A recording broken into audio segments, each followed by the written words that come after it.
brain is the most powerful weapon in the world.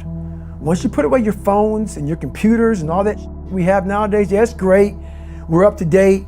But your brain is the only thing you have when you're going through depression, when you're going through hard times, when you're going through death, real life. You can't Google that, man. You're alone. You're alone. You may have a shrink you're going to, you may have a best friend you're going to, but there's 24 hours in the day where you're alone in this brain, and your brain is talking to you in all kinds of ways, and it wants to control you and pull you in these different pockets. If you can't control your own brain and your brain controls you, you got to tell your brain where you want to go and how you want to go and how you want to get there. You got to control it. If not, it's over. What existed for me was, okay, man, how am I gonna make this work? And all I knew back then was hard work. The only way anything gets accomplished. That's all I heard back in those days. You gotta work hard. You gotta work hard. I'm not getting I can't get this paragraph. I can't remember what the is in this paragraph to pass this test to get in the military. Read it again. Still not getting it. Read it again. But if you're not getting it, write it out. And that's how I started learning. Okay, well, I gotta write out everything I do. And then write it out again, and write it out again. And guess what happened? I got it. I can't swim, I'm negative buoyant. Go back again. I can't swim, go back again. Go back again, go back again. I got it. I realized if I keep going back and going back and going back until the just becomes, your mind will say, okay, we're gonna figure it out, because he is not going to stop. It's not like I'm gonna try one more time. No, it's just like alarm clock goes off, boop, we're going back. I can't read right, we're going back. I gave myself no way out, and my mind realized that. They said, okay, we're gonna adapt and overcome now. Like a lot of people say, trying hard. Your mind knows, man. It knows this guy's bullshitting me, man. This guy's lying. There's no truth behind it. When I was in Navy SEAL training, people go, how were you there for 18 months? The program was only 6 months long. You were in 3 hell weeks in 1 year. No one's ever done that. How did you do that? I talk about the new norm. When I lived in a $7 a month place when I was growing up for a short period of time, I loved it. I didn't know any different. That was my norm. Once we moved out of that place, we moved to a $236 a month place. I was like, I never want to go back to that little piece of shit.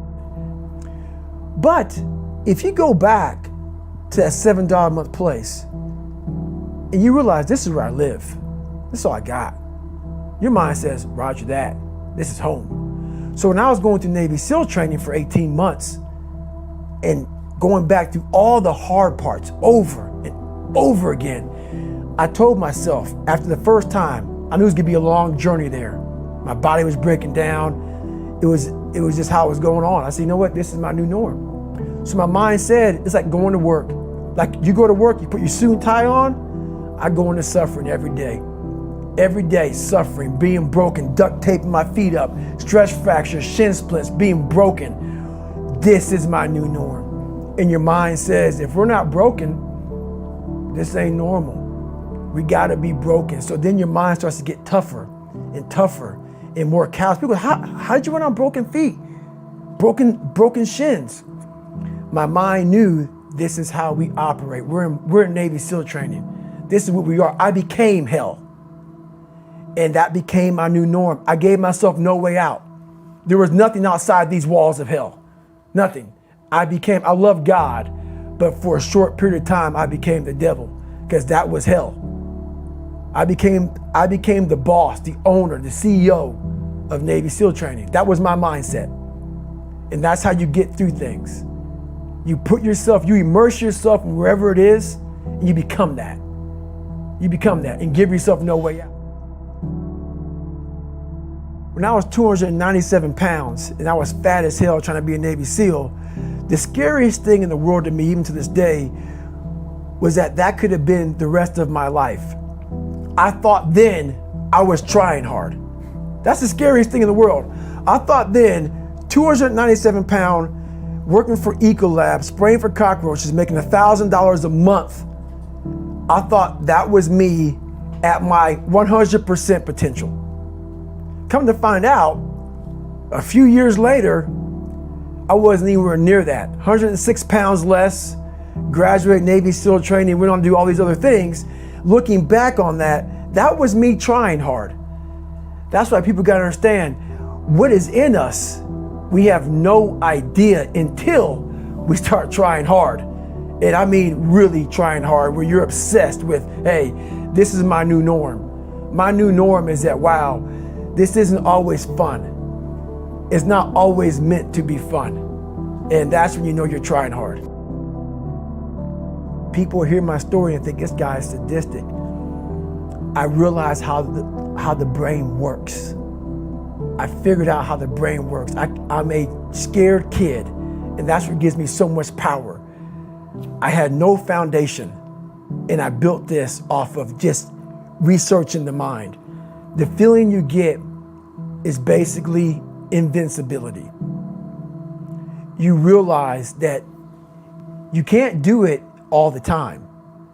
When you need to do it, I know I can go to a place that I can live in. And when you know that you can run on broken legs and you can do certain things that a lot of people can do, but they're not willing to do, this power, this sympathetic nervous system of fight or flight, and you're fighting, it gives you this charge of energy of when you're sitting there at 3:30, 4 o'clock in the morning and you're duct taping your feet up because they're broken, and you're doing it by yourself, and you're going through arguably one of the hardest training in the world. And these guys, most of them are healthy, and you're going through it broken, and you're already at a disadvantage, but you're still there. You can feed into that and tap into that for a lot of power. But if you look at it, well, I'm broken, man. I'm not gonna make it. But if you look at it as, man, I'm broken and I'm still here, and I'm fighting, and I'm gonna find a way to get through this because I have no other place to go. It gives you a lot of power. When things start to suck really, really bad, my brain and a lot of people's brain, they don't go to your dad beating you up. Your brain says, we gotta get the out of here. This is miserable. So anger goes away a lot of times when you're suffering, because your brain just says, we gotta run, we gotta go. So that anger is not popping up saying, oh, I wanna show them, I wanna show those people. No, there has to be a much deeper, when I say deeper, it has to be down to mineral soil. It has to be down to that nice mineral soil where nothing can burn. You can't burn dirt. So it has to be down that low, that literally is something in you that's at the core of your soul. But you don't find it unless you spend a lot of time with what you want to be in life. I can't give that to you. Right. You can't give it to somebody. When you find your true passion in life, and my passion for me wasn't like, oh, I want to be, I don't give a Navy SEALs, Army, I don't give a shit. I want to serve my country. I want to be someone that I'm proud of. I want to look at myself in the mirror because I was so disappointed. That accountability mirror I talk about, I was so disappointed in what I saw every day. I wanted everybody to love David Goggins. And a lot of people did. I didn't love myself. But I knew a lot of us want to find peace first. So people say, man, you always talk about this suffering and pain and I'm at peace right now because I went through that. Right? You don't find peace first. If you do, Merry Christmas. More power to you. More power to you. I found peace on the opposite end of finding myself. And no one really finds themselves without going through trials, tribulations, suffering, accountability. And accountability is suffering. Being accountable every day for doing right for yourself, for the people next to you, it's miserable. It's hard. So, even the smallest details.